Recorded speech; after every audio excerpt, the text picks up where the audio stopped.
এ করিমতা আয় আয় ও আল্লাহ বেচারা 1.5 বছর 2.5 বছর বাদে আর এলাকার বড় ভাই নয় ও তো আই তো লাল দাঁড়িয়ে সুন্দর করিব এই ভাই তেলেরা করিতে এ করিমতা আজকে বাংলাদেশ বর্ডার গার্ড বিজিবির তত্ত্বাবধানে মোট 24 জন আরাকান আর্মির হেফাজতে বন্দিশালা থেকে 24 জন জেলেকে ফিরে আনা হয়েছে।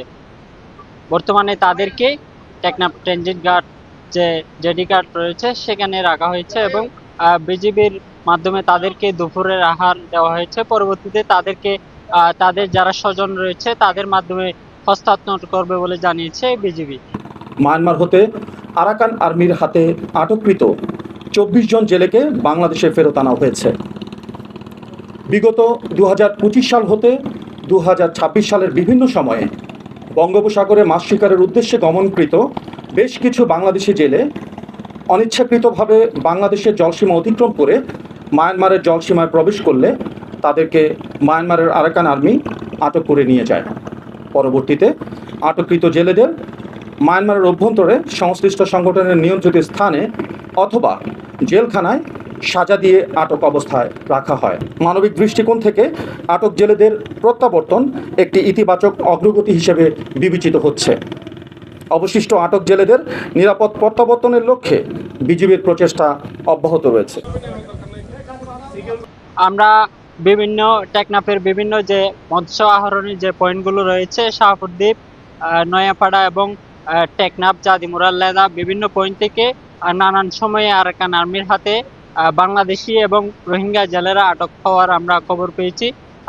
সেখান থেকে গত 4 মাস আগে কিন্তু বিজিবির তত্ত্বাবধানে আরও 123 জন জেলেকে কিন্তু ফিরিয়ে নিয়ে আসা হয়েছিল। আজকে মূলত সেখান থেকে বিভিন্ন পয়েন্ট থেকে আটক মোট 24 জন জেলেকে বিজিবির তত্ত্বাবধানে আজকে ফিরে নিয়ে আসা হয়েছে।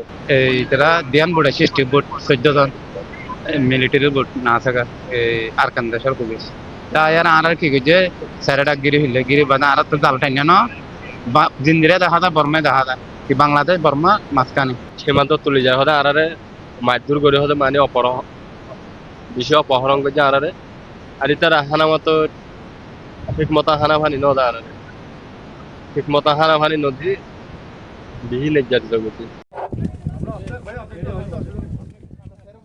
স্থানীয়রা বলছে আরাকান আর্মির যে আধিপত্য বিস্তার মায়ানমারের যে জলসীমা থেকে ডাইরেক্ট তারা বাংলাদেশে প্রবেশ করে বিভিন্ন পয়েন্ট থেকে তারা বাংলাদেশি জেলেদেরকে ধরে নিয়ে যাচ্ছে। সেখান থেকে মূলত আটক 24 জন জেলেকে আজকে কিন্তু বাংলাদেশ বর্ডার গার্ড বিজিবির তত্ত্বাবধানে কিন্তু কোস্টগার্ড এবং আইনশৃঙ্খলা বাহিনীর যে উপজেলা প্রশাসন রয়েছে সবার সার্বিক সহযোগিতায় কিন্তু আজকে জেলেদেরকে বর্তমানে ফেরত নিয়ে আসা হয়েছে। ফেরত জেলেদের পরিবারের কিছুটা হলেও স্বস্তি দেখা দিয়েছে। আর ফ্যামিলি কি করতেছে, কোথায় খাইতেছে কোথায় খাইতেছে, ওরা অনেক অশান্তিতে ছিল। এখন তারা ফেরত পাওয়ার সাথে তারা এখন অনেক খুশি হয়েছে। আমরা সেনমাসিক খুশি হয়েছি। আমরা বিজিবির কাছে ধন্যবাদ জানাই। আমি টেকনাফ সকল সাংবাদিক ভাইকে কৃতজ্ঞতা, মানে আপনারা আপডেট পাওয়ার জন্য, খবর প্রচার করার জন্য আপনাদেরকে অনেক অসংখ্য ধন্যবাদ। প্রিয় মানুষগুলোকে অনেকে বলছে ফিরে আসা জেলেরা 2 বছর, অনেকে 9 মাস এবং অনেকে 1 বছরের অধিক সময় কিন্তু সেখানে আরাকান আর্মির বন্দী দশায় কিন্তু তাদেরকে বিভিন্ন কাজকর্ম থেকে শুরু করে বিভিন্ন খারাপ কাজে তাদেরকে লিপ্ত করা হয়েছে এবং তাদেরকে বিভিন্ন যে তাদের আরাকান আর্মির যে কর্মকাণ্ডগুলো রয়েছে সেগুলোতে তাদেরকে ব্যবহার করেছিল বলে ফিরে আসা জেলেরা আমাদেরকে জানিয়েছে। টেকনাফের ট্রানজিট জেটি ঘাট থেকে আবু হুমায়ের, পেনওয়া নিউজ।